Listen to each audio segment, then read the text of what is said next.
Hello and welcome back to my channel. ഞാൻ ഷാനു ഷാജി. ഇന്നത്തെ കാലത്ത് ഇംഗ്ലീഷ് അറിഞ്ഞിരിക്കുക എന്ന് പറയുന്നത് വളരെ അത്യാവശ്യമായിട്ടുള്ള ഒരു കാര്യമാണ്. നല്ലൊരു ജോബ് ഇൻ്റർവ്യൂ അറ്റൻഡ് ചെയ്യാനും നല്ലൊരു ജോലി കിട്ടാനൊക്കെ ഇംഗ്ലീഷ് അറിഞ്ഞിരിക്കുന്നത് നമ്മളെ വളരെയധികം സഹായിക്കുന്ന ഒന്നാണ്. വെറുതെ അറിഞ്ഞിരുന്നാൽ മാത്രം പോരാ, ഫ്ലുവൻ്റ് ആയിട്ട് സംസാരിക്കാൻ കഴിയുകയാണെങ്കിൽ മാത്രമേ നമുക്ക് മെയിൻലി അതിൽ നിന്ന് ബെനിഫിറ്റ് കിട്ടുന്നുള്ളൂ. നമ്മൾ പലർക്കും ഫ്ലുവൻ്റ് ആയി ഇംഗ്ലീഷ് സംസാരിക്കണമെന്ന് അതിയായ ആഗ്രഹമുണ്ട്. പക്ഷേ എല്ലാവർക്കും ഫ്ലുവൻ്റ് ഇംഗ്ലീഷ് സംസാരിക്കാൻ പറ്റണമെന്നില്ല. എങ്ങനെ ഫ്ലുവൻ്റ് ആയി ഇംഗ്ലീഷ് സംസാരിക്കാം എന്നാണ് ഈ വീഡിയോയിൽ ഞാൻ പറയാൻ പോകുന്നത്.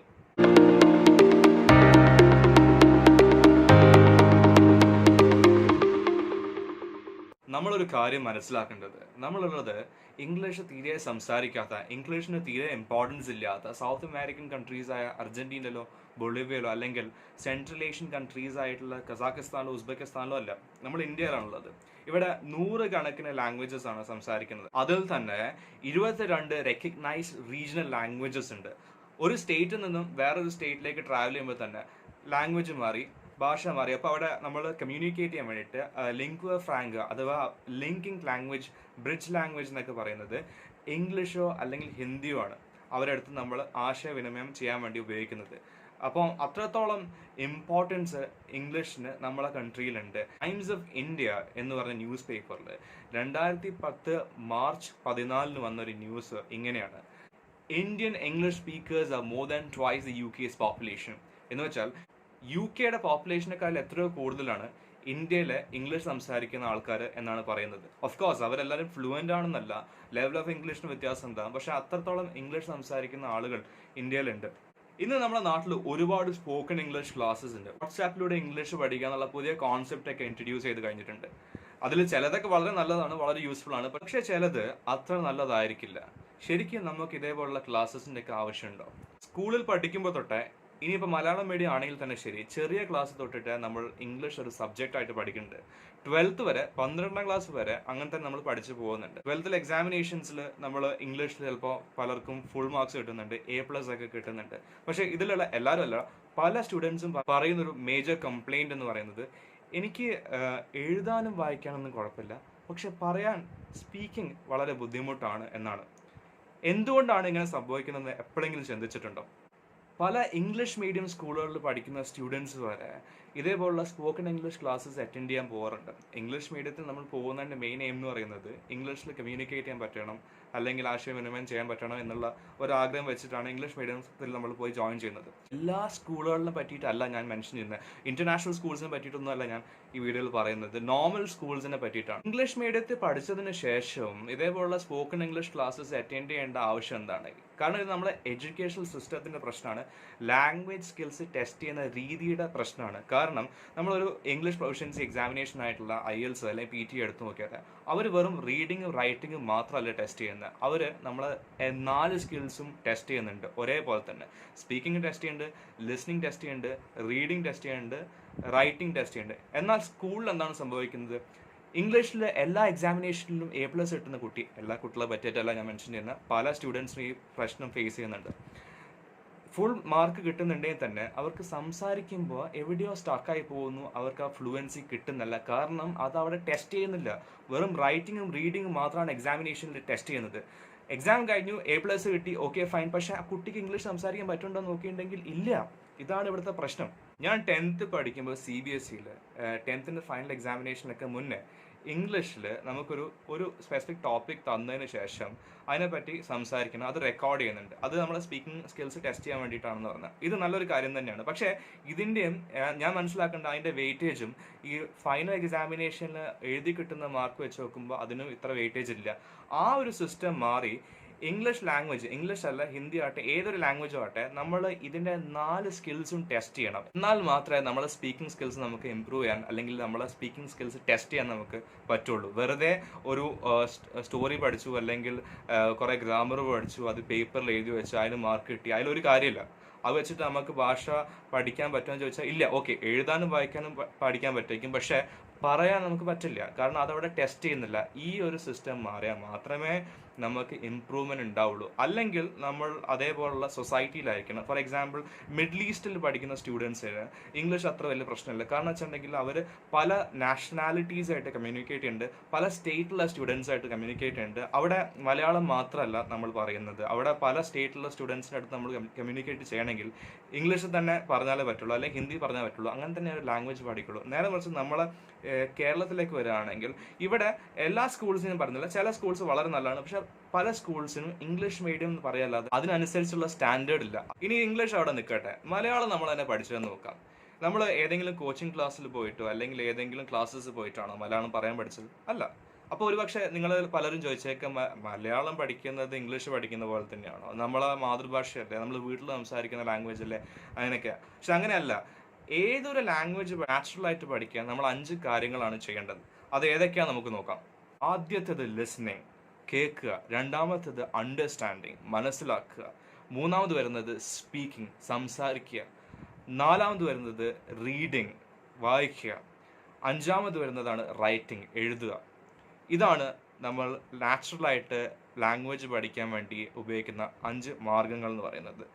നമ്മൾ ഒരു ചെറിയ കുട്ടീനെ നോക്കുക, അത് ആദ്യം കേൾക്കുന്നത് അതിൻ്റെ അച്ഛനമ്മ അല്ലെങ്കിൽ വീട്ടിലുള്ള ആൾക്കാരൊക്കെ സംസാരിക്കുന്നത്, അത് ലിസണിങ്, അത് കേൾക്കുന്നുണ്ട്. പിന്നെ അത് കുറച്ച് മനസ്സിലാക്കി എടുക്കാൻ വേണ്ടി ശ്രമിക്കുന്നുണ്ട്. പിന്നെ അതേമാതിരി തന്നെ റിപ്പീറ്റ് ചെയ്യാൻ നോക്കുന്നുണ്ട്. അതാണ് സ്പീക്കിംഗ് വരുന്നത്.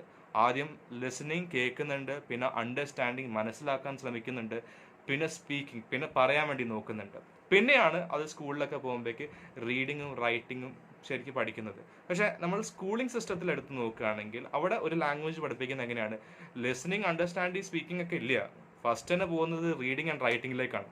റീഡിങ് റൈറ്റിങ്ങിന് ശേഷം മാത്രമാണ് സ്പീക്കിങ്ങും ലിസണിങ്ങിലേക്കൊക്കെ വരുന്നത്. റീഡിങ്ങും റൈറ്റിങ്ങിനും ടെസ്റ്റ് ചെയ്യാനുള്ള അല്ലെങ്കിൽ ജഡ്ജ് ചെയ്യുന്ന അതേ ഒരു ഫോമാറ്റ് അല്ലെങ്കിൽ അതേ ഒരു ഒരു ഇമ്പോർട്ടൻസ് സ്പീക്കിങ്ങും ലിസണിങ്ങിലും നമ്മൾ ലാംഗ്വേജസിന് കൊടുക്കുന്നില്ല. അതുകൊണ്ടാണ് ഒരുപക്ഷെ ഹിന്ദി നമ്മൾ സ്കൂളിൽ പഠിച്ചതിന് ശേഷം 10th വരെ അല്ലെങ്കിൽ 12th വരെ പഠിച്ചതിന് ശേഷം പലർക്കും ഹിന്ദി അത്ര ഫ്ലുവൻ്റ് ആയിട്ട് പറയാൻ പറ്റാത്ത, അല്ലെങ്കിൽ ഇംഗ്ലീഷ് പഠിച്ചതിന് ശേഷം അത്ര ഫ്ലുവൻ്റ് ആയിട്ട് സംസാരിക്കാൻ പറ്റുക, പക്ഷേ എഴുതുന്നതിനും വായിക്കുന്നതിനൊക്കെ വളരെ നന്നായിട്ട് പലർക്കും പറ്റുന്നുണ്ട്. ഇത് വരുന്നത് എന്താ വെച്ചിട്ടുണ്ടെങ്കിൽ നമ്മൾ സ്കൂളിൽ നമ്മൾ റീഡിങ് ആൻഡ് റൈറ്റിങ്ങിന് വേണ്ടി മാത്രമേ ഇമ്പോർട്ടൻസ് കൊടുക്കുള്ളൂ. ലിസണിങ്ങും സ്പീക്കിങ്ങിനും അവിടെ ഒരു ഇമ്പോർട്ടൻസ് പല സ്കൂൾസിൽ ഞാൻ കൊടുക്കുന്ന കണ്ടിട്ടില്ല.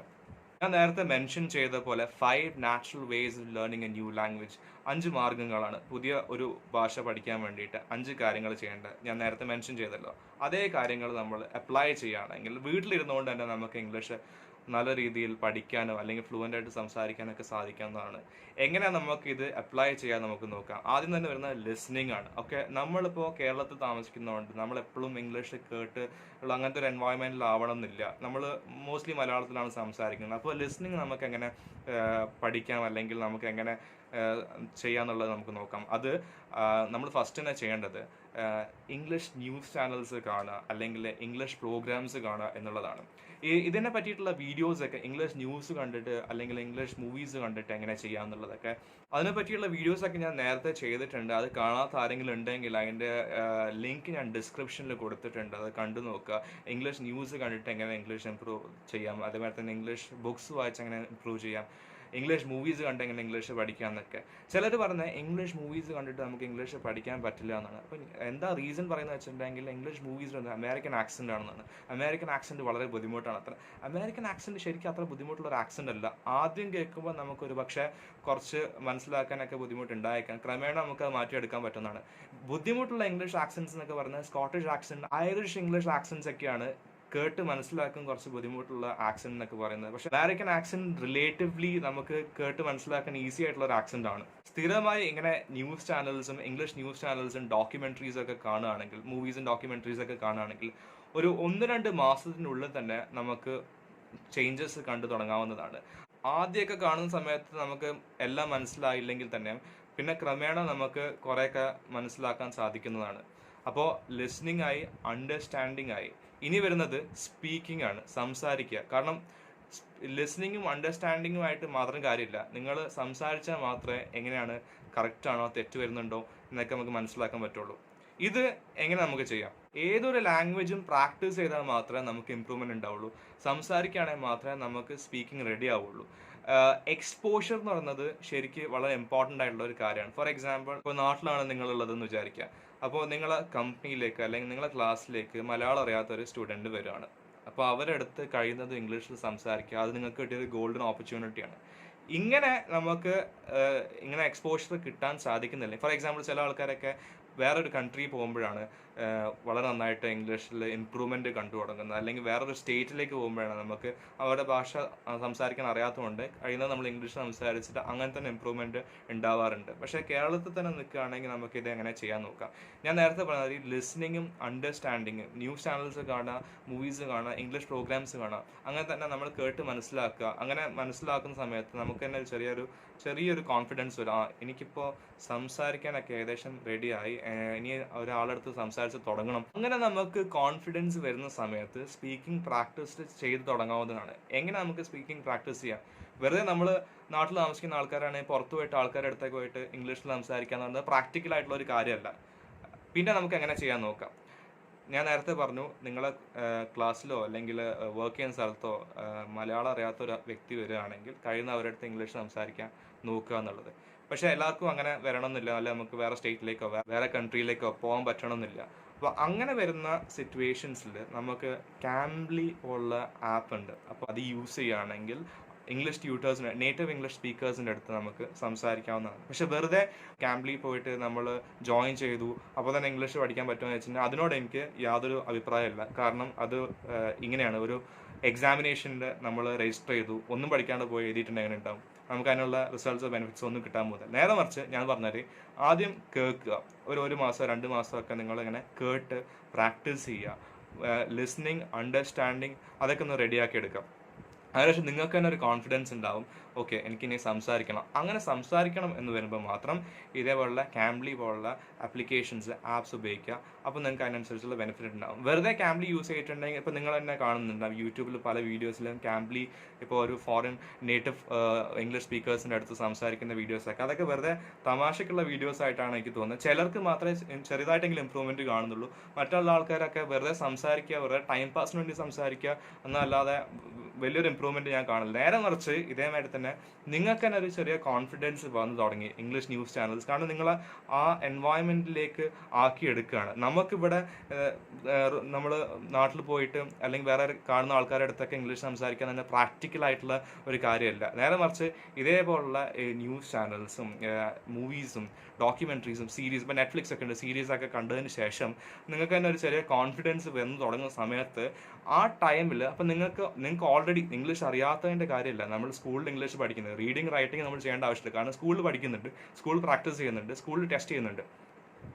പക്ഷേ സ്പീക്കിംഗ് ലിസണിങ് മാത്രമാണ് അവിടെ നമുക്കൊരു ചെറിയ ഒരു പ്രശ്നമായിട്ട് വരുന്നത്. അതാണ് ഞാൻ നിങ്ങളുടെ അടുത്ത് പറഞ്ഞത് എങ്ങനെയാണ് അത് ചെയ്യേണ്ടതെന്നുള്ളത്. അപ്പോൾ ലിസണിങ്ങും അണ്ടർസ്റ്റാൻഡിങ് എങ്ങനെ ചെയ്യാൻ പറ്റും, പിന്നെ സ്പീക്കിംഗ് ക്യാംബ്ലി പോലുള്ള ആപ്ലിക്കേഷൻസ് നമ്മൾ ജോയിൻ ചെയ്തതിന് ശേഷം നമുക്ക് നേറ്റീവ് സ്പീക്കേഴ്സിൻ്റെ അടുത്ത് നമുക്ക് സംസാരിച്ച് തുടങ്ങാവുന്നതാണ്. അങ്ങനെ തന്നെ നമുക്ക് നല്ലൊരു ഇമ്പ്രൂവ്മെൻറ്റ് ഉണ്ടാക്കിയെടുക്കാവുന്നതാണ്. ഞാൻ പറഞ്ഞ പോലെ തന്നെ വെറുതെ പോയിട്ട് യൂസ് ചെയ്തിട്ട് കാര്യമില്ല. ആദ്യം ഇങ്ങനത്തെ കാര്യങ്ങൾ ചെയ്ത് നിങ്ങൾക്ക് തന്നെ ഒരു കോൺഫിഡൻസ് വന്നതിന് ശേഷം മാത്രം ഇതേപോലുള്ള ആപ്ലിക്കേഷൻസ് ഒക്കെ യൂസ് ചെയ്യുക. അപ്പോൾ അതിനനുസരിച്ചുള്ള ബെനിഫിറ്റ് നമുക്ക് കണ്ടു തുടങ്ങാൻ സാധിക്കുന്നതാണ്. ഈ വീഡിയോ നിങ്ങൾക്ക് ഇഷ്ടപ്പെട്ടെങ്കിൽ സബ്സ്ക്രൈബ് ചെയ്തതിനു ശേഷം തൊട്ടടുത്തുള്ള ബെൽ ഐക്കൺ കൂടി എനേബിൾ ചെയ്യാൻ മറക്കരുത്. ഇതുപോലുള്ള പുതിയ വീഡിയോസ് ഞാൻ ഇനി അപ്ലോഡ് ചെയ്യുന്നതായിരിക്കും. Thank you so much for watching.